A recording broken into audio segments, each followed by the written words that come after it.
I'm Matt McClure, and this is Currents.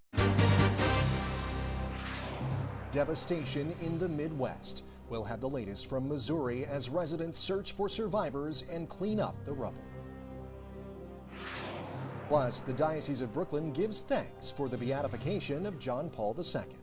John Paul II was a man of prayer and a great leader, not only for Poles, but for the universal church.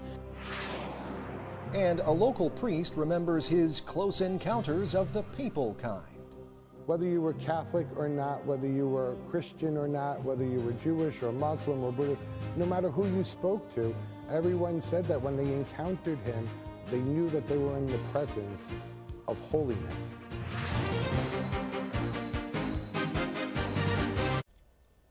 Well, good evening and thanks so much for joining us tonight. At least 89 people are dead after a monster tornado tore through the city of Joplin, Missouri Sunday evening. Crews are frantically searching for survivors, and leaders warn the death toll could continue to rise as the rescue efforts continue. A Red Cross spokeswoman says about 75% of the city is just gone. Reporter Jim Spellman has the latest on the devastation and rescue efforts. Parts of Joplin, Missouri are unrecognizable. A tornado pummeled the city early Sunday evening, flattening buildings, snapping trees, and sparking fires. It's total devastation with the hospital down, the high school down. Governor Jay Nixon has deployed the National Guard. Right now, the focus is on finding victims. I don't think you can single out any one area. The entire path of the tornado that took through town has just basically devastated the central portion of Joplin. Authorities say St. John's Regional Medical Center took a direct hit. Every window looks to be blown out. There's debris hanging out of the windows. There are just cars stacked all over the parking lot. This YouTube video was shot in a convenience store as the tornado struck. Through the darkness, the feeling of terror is clear. There it is. The twister hit around 6 p.m. local time and tore through the center and most populated parts of the city. There were semis laid over on their side. There were several up on the ramp that were laid over. Several people up on the banks that were hurt, bleeding. They were walking wounded, I guess. Best way to put that. President Obama received updates on the damage while flying to Ireland on Air Force One. He called Missouri Governor Jay Nixon this morning from his Dublin hotel room. Well, that is Jim Spellman reporting. And as you just saw there in that report, a Catholic hospital took a direct hit from the twister. Meanwhile, St. Mary's Catholic Church was completely leveled by the storm. Well, joining me now on the phone to talk more about how the people of Joplin are dealing with the devastation is Reese Moore with the Diocese of Springfield, Cape Girardeau. Reese, thanks so much for being with us today. Thank you, Matt. Well, first of all, I just wanted to say that, of course, our thoughts and our prayers are with the people of Joplin and that entire area there with all of this devastation. We really have been just very struck with the pictures that we've been seeing and the images from the area. It is just absolutely devastating. So definitely our thoughts and prayers are with you. How are people there in Joplin dealing with all of this devastation right now? You know, so many people have just come together. I think that their faith has just been astronomical. I think they're still numb, very, very numb. People are very confused.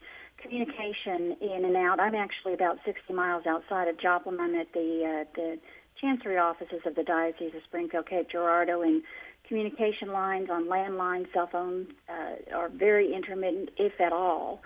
And so we've pretty much had to rely an awful lot on text technology and communication through Facebook and things like that. But for the most part, the people there are remaining very strong, very, very grateful and thankful that their lives have been spared and turning away from themselves and looking more at the needs of the people that weren't as fortunate.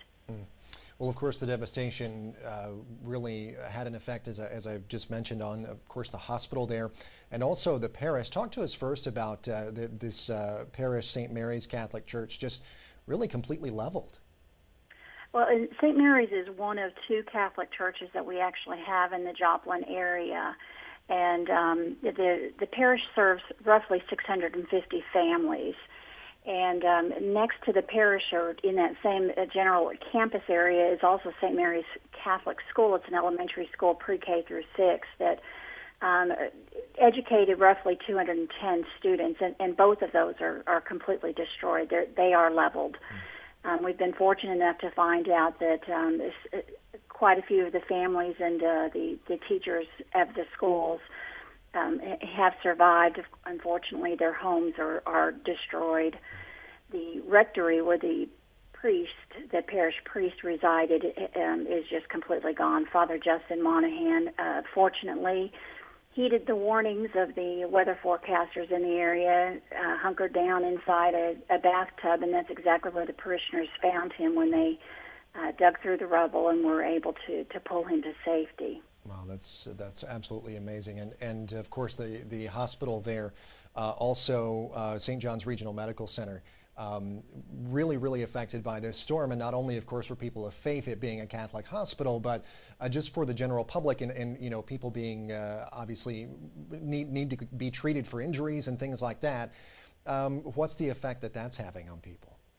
Well, and the St. John's Hospital there is run by the Sisters of Mercy, which also has a hospital here in the Springfield area, and you find them quite available, many of them throughout the Missouri area. We've found that many of the patients that were being treated there in the Joplin area have been transported here to the Springfield area, to the St. John's Mercy Hospital here, as well as another hospital, Cox Hospital here. One of our high schools there, Catholic High School, Macaulay Catholic High School, has actually been set up as a triage center. And so a lot of the patients, people that do not need the immediate care but are definitely needing some sort of medical assistance, are being brought over there to the Catholic school. But it's just a very shocking situation. Those that have been in that area have likened it to being very much a war zone, and it sounds like very much a cliche that a lot of people have said in the past. But when you go to the town and half of it is just completely leveled, you can't see anything. Whereas just 24 hours ago, there was lots of buildings, lots of foliage, people going about their business, and just complete shock. Quickly here, Reese, what is being done to help? What is the Catholic Church or any other organizations doing to help the people of Joplin? We have been very blessed in our diocese. We just formed a Catholic Charities of Southern Missouri, and they are they're getting ready to set up a command post there. Our diocese actually covers the bottom third of Missouri. We're close to 26,000 square miles. Our bishop is actually on the opposite side of our diocese in Cape Girardeau, which is on the east side of the diocese, and he is there with the acting head of the Catholic Charities office. They are in transit right now, hoping to be able to get into the Joplin area to be able to assess things better, but more importantly, to be able to serve the people. They are collecting funds for that. I know that there are several parishes are doing what they can to assist people just in their basic needs for the beginning. But of course, the Catholic Charities Office will be there for the long term to assist people after those initial basic needs are met, to help them basically get their feet back on board. But most importantly, what the bishop is asking for, and all of the parishes are doing, is offering prayers, because that is what has sustained us, and that is what is going to help everybody through the days to come. Well, our prayers are certainly with you, as well as the folks there in Joplin go through just a really tragic time. Reese Moore with the Diocese of Springfield, Cape Girardeau in Missouri, we thank you so much for your time. Really appreciate it. Thank you, Matt. Well, stay with us. There's much more currents coming up. Saturday came and went without any signs of worldwide earthquakes. We'll tell you what the man who made those apocalyptic predictions is saying now, and we'll have the rest of the day's headlines next.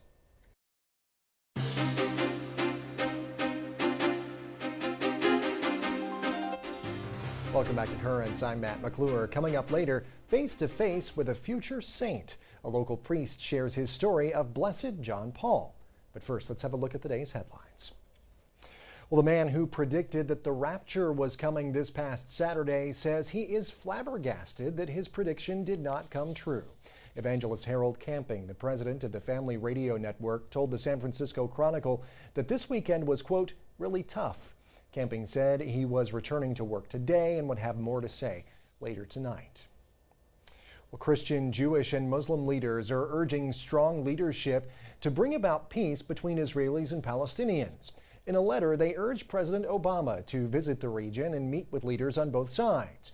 Among the letter's endorsers are Washington Archbishop Emeritus Cardinal Theodore McCarrick and Albany Bishop Howard Hubbard. In a speech last week, President Obama called for a return to Israeli-Palestinian borders as they were before the 1967 Six-Day War. That's something that Israeli Prime Minister Benjamin Netanyahu immediately rejected. Meanwhile, Catholics and Muslims gathered last week for their second annual colloquium in Rome. The purpose was to discuss the shared values of the two faiths. Among the points highlighted at the meeting were the basic human values Catholics and Muslims share, including those pertaining to human life and dignity. They also agreed that it's important to respect the differences of the two faiths. Well, for the second time this year, a new bishop has been ordained in China with the Vatican's approval. According to Asia News, the new bishop will oversee a diocese with 7 priests and 10,000 Catholics. His ordination comes less than a week after a chairman at China's Patriotic Association said 10 new bishops would be ordained without Vatican approval. Well, back here in this country, Minnesota's House has approved a measure to allow voters to decide the definition of marriage. Minnesotans will vote next year on whether to define marriage as the union of a man and a woman. The president of the Minnesota Catholic Conference says his organization looks forward to a respectful and civil conversation about why the amendment should be adopted. Well, from Chicago, Pastor Michael Pfleger was back at St. Sabina's pulpit this past weekend after Archbishop Cardinal Francis George lifted the suspension of the controversial priest. During a radio interview last month, Pfleger got himself into hot water after announcing that he might leave the Catholic Church if he was not allowed to remain pastor of the parish he's led for 30 years. In separate statements, Pfleger and Cardinal George said they recognize that the church has been hurt by the controversy and needs to heal. Pfleger also stirred controversy back in 2008 when he mocked then presidential candidate Hillary Clinton during an appearance at then Senator Barack Obama's former church. Well, from the Vatican, it was a conversation that literally reached the heavens. Pope Benedict spoke with the astronauts on board the International Space Station via satellite on Saturday. During the conversation, the Pope mentioned astronaut Mark Kelly's wife, Arizona Congresswoman Gabrielle Giffords, who is recovering after being shot in the head by a gunman back in January. I know that Mark Kelly's wife was a victim of a serious attack, and I hope her health continues to improve. When you are contemplating the earth from up there, so you ever wonder about the way nations and people live together down here, about how science can contribute to the cause of peace? Well, thank you for the kind words, Your Holiness, and thank you for mentioning my wife, Gabby. It's a very good question. We fly over most of the world and you don't see borders, but at the same time we realize that people fight with each other and there's a lot of violence in this world, and it's really an unfortunate thing. One of the Italian astronauts on the space station released a coin the Pope had given him in order to allow it to float in zero gravity. That coin floated to another Italian astronaut who received a special message from the Pope. And one of New York's auxiliary bishops received quite an honor at last week's Spirit of Cabrini Awards dinner. We sent our cameras to the ceremony in Manhattan. We, as the Cabrini family, want to say to Dennis that you are truly a son of Mother Cabrini. You're a son of the Archdiocese, but first and foremost, you are her son that carries on her charism in your life every day. And for this, I am honored to bestow this award on her. We are here today at the Pierre Hotel to celebrate the Spirit of Cabrini Awards dinner.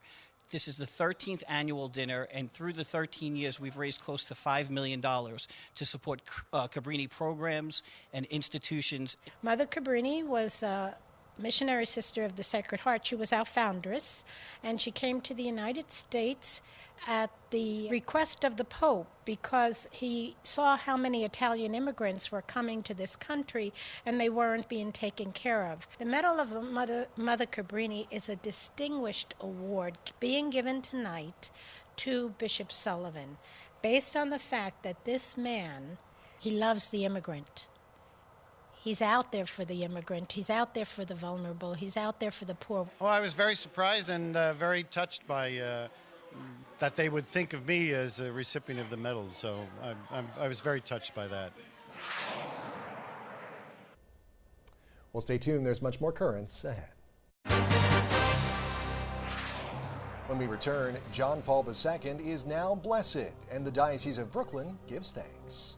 John Paul II, included everybody, and that's what I think is how he affected me the most.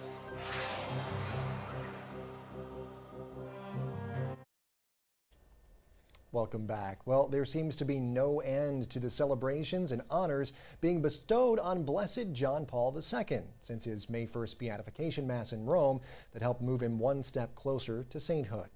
In fact, Rome recently unveiled a 16-foot-tall bronze sculpture of the late pontiff outside its main train station, and it has caused quite a stir.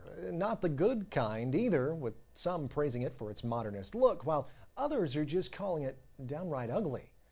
Well, while the jury in Italy is still out about the statue, the verdict is in Virginia, with the state's General Assembly recently approving a very non-controversial resolution to designate June 2nd as Pope John Paul II's Pilgrimage to Poland Day. Well, not one to be left behind, the Diocese of Brooklyn got in on the act and celebrated a diocesan-wide massive Thanksgiving for the beatification. It happened this past Sunday at St. James Cathedral, and our cameras were there.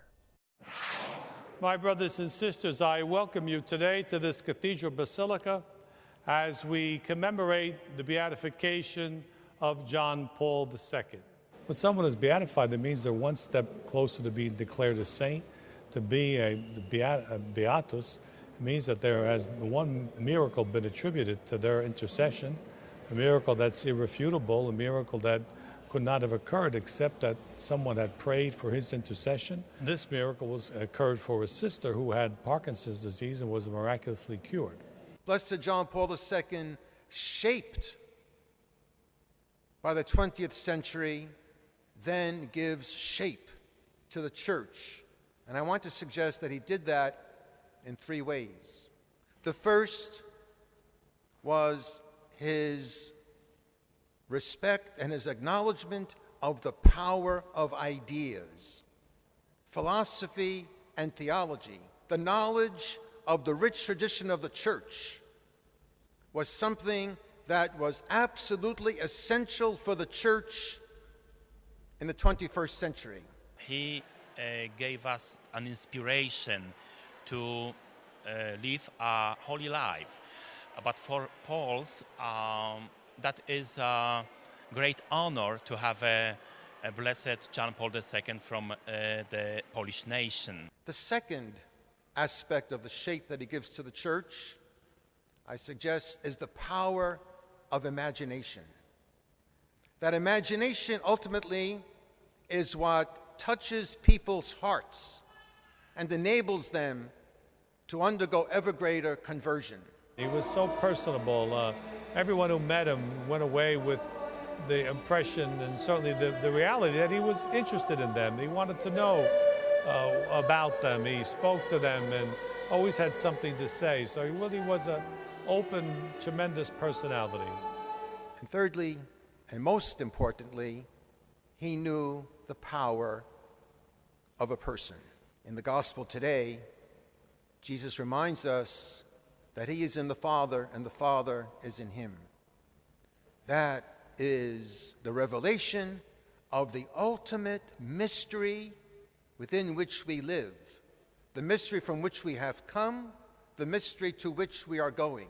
We have seen Pope John Paul II and that he was alive during our generation and during our time. I think that will make a huge difference in what everyone views a saint. It's not going to be something that we have to picture, something we have to imagine. He was so loved and by everybody and respected and honored, even by those outside of the Catholic Church. Anybody who met him in this generation, and so many people, will certainly keep him in high esteem, and someday he will be a saint. There will be another miracle, we're sure.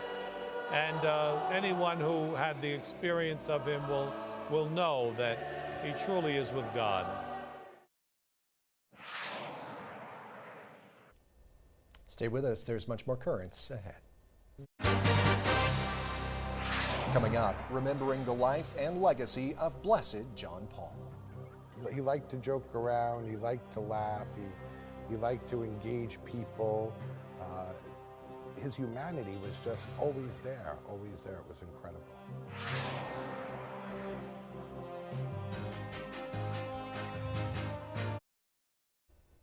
Well, finally tonight, I think we can all point to people we've met who, in their own special ways, have left an indelible mark on our lives. I know I have a very long list myself. And you know, that person can be your mom, your dad, a teacher, a basketball coach, or even a pope. Many people have surely had an influence on Father Thomas Michalski, the Brooklyn Diocesan Director of Polish Vocations, but perhaps no other person was as influential, or certainly memorable, than a man from Poland who would become one of the most important figures of the 20th century, now Blessed Pope John Paul II. Father Michalski actually met John Paul on more than one occasion, and he shares with us tonight how his brushes with greatness led him on a lifelong journey to Christ through the Church. Father Thomas Michalski is tonight's eyewitness. He liked to joke around, he liked to laugh, he liked to engage people. His humanity was just always there, always there. It was incredible.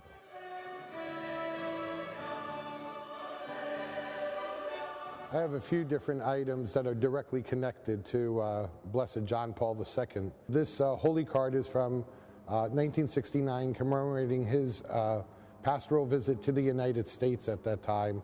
Cardinal Wojtyła, who became John Paul II, celebrated Mass both at St. Stanislaus Kostka in Greenpoint and at Holy Cross in Maspeth.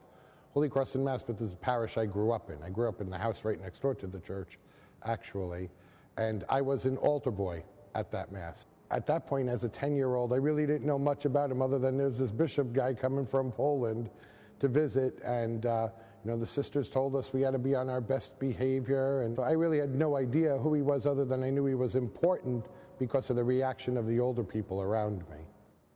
It wasn't until the year 1999, and then again the year 2000, that I actually had a chance to celebrate Mass with the Holy Father in his private chapel in the Vatican.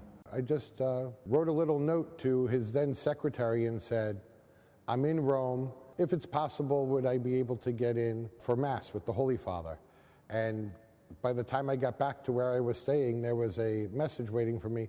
Call this number at the Vatican. When you walked into his chapel, he was already there, deep in prayer, sitting on his chair, sometimes kneeling on his kneeler.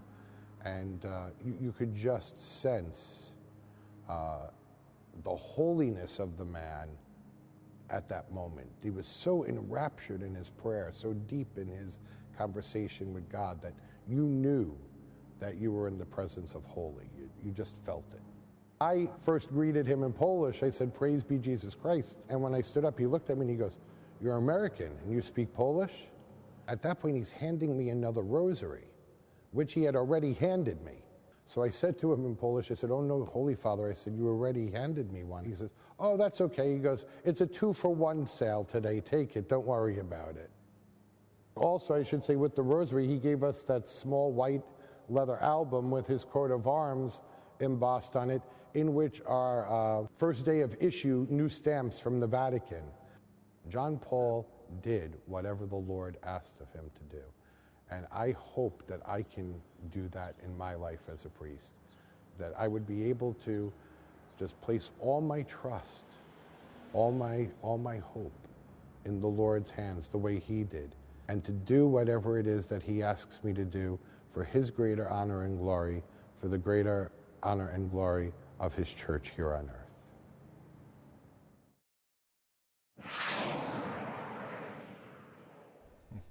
Definitely remarkable interaction there with Pope John Paul II, now Blessed John Paul II. And I remember when Father Michalski was here, actually joined us for our coverage of the Beatification Mass, and he had those items with him, the rosary and the card and everything, and it was just kind of remarkable to actually see that and realize, he didn't know at the time, especially the card, because he got it when he was a kid, but it's like how important that just one little piece of paper now is. It's amazing. Well, that's it for this edition of Currents. Now, coming up tomorrow, the same-sex marriage debate is heating up as Albany's legislative session is winding down. We'll have more on that on tomorrow's program, along with a lot more right here on Currents. But until then, be sure to visit us online over at currentsny.net. We're also on Twitter and we're on Facebook. For all of us here at Currents, I'm Matt McClure. Thanks so much for watching. Have a great night.